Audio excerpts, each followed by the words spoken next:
So, John, let's get into the Jaylen thing, right? So we just have two arguments on the docket. That's how the show closes out. So, uh, But they'll take all summer. spoiler alert, John is definitely thinking, Jaylen's got holes in his game, and depending on what we'd extend him for.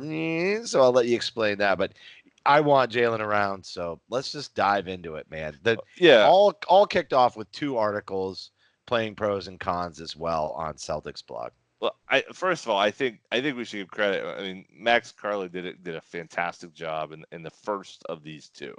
Both of them are great, but I think you can see holes in Jaylen's game and see concerns with, really what's happening is you've got a player who's, I think, will be very attractive on the market, on the restricted free agency market next summer. Nobody really of consequence on free agency, and we're seeing that with Draymond Green obviously re-upping, and a number of guys looking at extensions. So you got that on the one hand, but then you've got a guy who has holes. There's issues. He's a young guy. He's still got potential, but there are areas where you'd like to see more growth if you're going to give max money. When you've got and the comp, the very clear comp is the our guy down in your neck of the woods, Mr. Simmons, is going to bring home $190 million in his extension, and you've got $170 million going to Jamal Murray. And I'm sure if I'm Jaylen Brown, I'm saying, well, I want some of that money, but is he worth that? And it seems to me very clearly that answer is no. It's not. He's not worth that money. He's not a max player. Is he a $20 million a year guy? Yeah, I think so. I think you could sign him for 20. But when your compatriots are getting 50% more and they've done less in the playoffs than you have, it just creates a very difficult Yeah, battle. That's the I, problem. I don't think it's like I but like Jaylen, I Danny's don't not like going to Jaylen. just give him It's a a. question So of how here's much. Yeah, no, it is definitely a question of how much you want to keep him, even if he's just a tradable asset, right? Like even the people who don't like him would say, get him under contract as a tradable asset if possible. He's restricted next summer anyway. Those same people would say, well, just match him, whatever that is, and then look to move him after that. So I don't think anybody has any question about you definitely don't want him just walking out the door. And I think the Celtics are the same way. And they've played this with the exception of Marcus Smart, they have played this the same way every time. Here's a deal. This is what we think is fair. You get locked up for the future. And if you'll agree to that before the season, great. But we're happy to go to restricted free agency and match your best offer. The problem is that does create hard feelings sometimes. And it doesn't matter because they still will retain the player, but it is on the clock. And so I think the real question is it's not even so much about how much money, it's will Jaylen be reasonable with the money and the Celtics offer? And then the second question is if he's not, then at that point, are they essentially going to have to break ties at some point in the next 2 years? Because that's how I evaluate it. So um, if Jaylen's only willing to take a max deal, then I think the Celtics go to matching and restricted free agency. If Jaylen gets a max deal in restricted free agency, the Celtics match it. Probably no hard feelings. Anything less than that, if that's what he's holding out for, and then they hit next summer and they finds out that he doesn't have that pull in free agency to get that max deal, meh. And even then, it's still is this a scenario? I'm actually not clear on this. Is this a scenario where Jaylen gets less money in that restricted free agency market from another team? Like just the amount that Celtics can offer today in an extension, is that greater than what any other team can offer him in the offseason? Uh, yes. So If they that's have the their case, then why like would the Celtics extend him now right, anyway? right. I think that's absolutely true. Like the bird rights and the like, they can offer a higher extension than anyone else can. So there are complicating factors in that. And the other thing you've got to also remember is, let's look at the Gordon Hayward situation. So Gordon Hayward was in a somewhat of a similar situation in Utah, and he ended up going to The Kemba restricted free connection. agency. Yep. Well, yeah, and Charlotte was gonna make an offer sheet and sign the offer sheet, and Utah matched. Okay, it all well and good. Everything goes on. A few years later, the extension's over. He hits the market, and why is he hitting the market? He's hitting the market because he's frustrated that he didn't get the max deal when he was on the market, and so this is.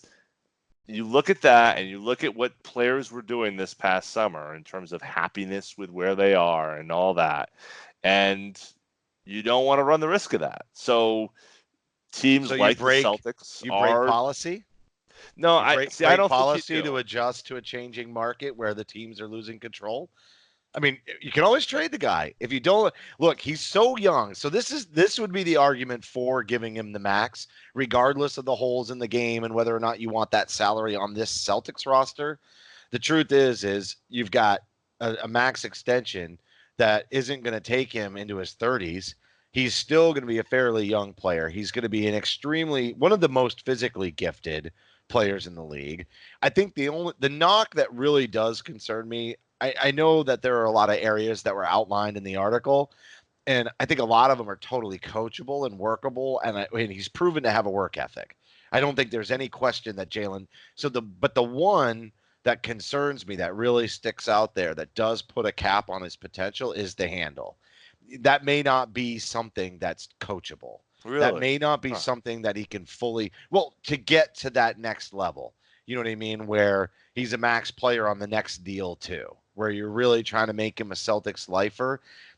I think they handle his ability to. He's had some nice moves in ISO and everything else, but for him to be able to draw that attention, attack the basket, and then also be able to make the assist that makes him that much more dangerous and has teams hedging a little bit when he begins to drive to the paint. What you don't want, oh, Jaylen's got the ball, let's pack it in, because the worst case scenario is he's just going to kick it back out to the top of the key and they'll reset it and we'll have plenty of time to recover. That to me is the real danger because he's going to have it harder and a harder time finding that lane as he becomes a more focal point of the offense if he can't evolve in the ball handling. I think everything else is coachable. I think that one is literally a coordination thing. Like you can make some improvement, but I don't know that you can make like some significant improvement in the handle over the next 4 years. Yeah, I wasn't as concerned about the handle as much as the reads and the feel aspect, because I think you can work on your handle. I think you can get tighter with it. I think you can, get to a point where you can be adequate at least as a dribble drive guy. My concern really was, that second, the read and reading the guy who's, I thought that it was one of the first videos, I think, in Max's piece where, he makes the simple read, which is the help's coming from, I think it was Horford. So he gives the ball to Horford as opposed to reading from the guy who is going to cover the guy helping off Horford and finding the guy for the three on the opposite kind of foul line extended above the break. I think it was Tatum. That's that second level of See, read, I the just second think level that's of so vision. coachable I for a 23-year-old with so many years. That part concerns me little. Do I But see, see it you as a can go in the glaring? gym and you can do this all day long. Feel and seeing the game, I don't think some of that's innate inside of you. It's why like guys like Bird and those guys were special, and other guys just they just don't get to that level. And I'm not saying that this is a question either you're going to be Larry Bird or you're going to be not. I just don't feel that's a coachable skill as to the same degree. You can understand in a very rudimentary way, and I think I actually he's think made that leaps in that ground, but I don't think he's ever he's going to he's be 23. that You see guy. this with the young guys all the time. It's the reason they struggle playing younger players, and it's also the reason that the glut of wings and talent on this Celtics roster with young players not getting minutes was the big question mark. And that's another reason why I think that will come. I don't think anybody was knocking on him when Kyrie and Hayward were out for the playoffs and they were going and feasting on Philadelphia, right? And him and Tatum were having I mean, he had an amazing playoff run. He really played phenomenally. for guys like that to develop feel, they got to play. And this is a guy who accepted a bench role, knowing full well that not getting those minutes would decrease his value, not because it would decrease his value as far as everybody knowing his given talents and athleticism, etc., but because he needs these minutes at a young age to develop that feel.